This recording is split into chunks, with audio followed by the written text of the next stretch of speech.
ini, pengelola kawasan pariwisata Denusa II mulai menerapkan penggunaan aplikasi Peduli Lindungi di dalam kawasan Denusa II.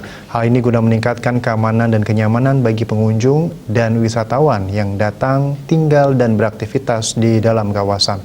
Penggunaan aplikasi ini merupakan implementasi dari program digital tracing COVID-19 Peduli Lindungi di lokasi pariwisata.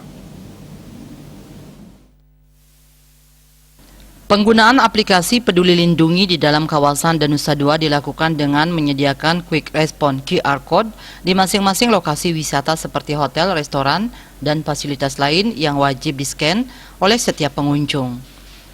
Saat ini 15 hotel, 6 fasilitas Pulau Peninsula, serta kantor ITDC di kawasan Denusa II telah memiliki QR Code aplikasi Peduli Lindungi yang dipasang pada pintu masuk masing-masing lokasi. Managing Director Denusa II, I Gusti Ngurah Ardita mengatakan pihaknya menyambut baik program digital tracing melalui QR Code aplikasi Peduli Lindungi yang ditujukan untuk mendukung pengelolaan lokasi pariwisata yang bebas COVID-19. Bagi pengunjung, penggunaan QR Code ini akan memudahkan mereka mengetahui kapasitas dan ketersediaan tempat di lokasi yang dikunjungi. Terdapat 2 QR Code yang disediakan oleh setiap tenant, terdiri dari QR Code untuk check-in dan QR Code untuk check-out. Pengunjung yang telah melakukan scan QR Code check-in secara otomatis akan terdaftar sebagai penduduk sementara di lokasi yang dikunjungi sampai saat meninggalkan lokasi dan melakukan scan QR Code check-out. Dengan sistem check-in dan check-out di aplikasi Peduli Lindungi ini, data pengunjung akan tersimpan lengkap di dalam dashboard berbasis web yang dimiliki masing-masing tenant untuk kemudahan tracing.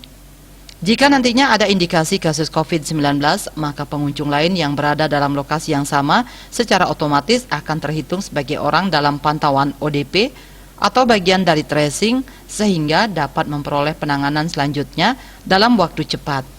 Penerapan QR Code aplikasi Peduli Lindungi di Denusa II ini melengkapi sejumlah upaya ITDC dalam memitigasi penyebaran COVID-19 di kawasan yang dicanangkan sebagai Green Zone atau kawasan bebas COVID-19 untuk mendukung pemulihan pariwisata Bali. Saat ini kawasan beserta seluruh tenant telah menjalankan tata kelola berbasis protokol kesehatan yang tersertifikasi sesuai protokol CHSI. Selain itu, ITDC juga telah menyelesaikan program vaksinasi bagi seluruh pekerja di dalam kawasan berikut masyarakat desa penyangga. Sugiadnyana dan Pos melaporkan.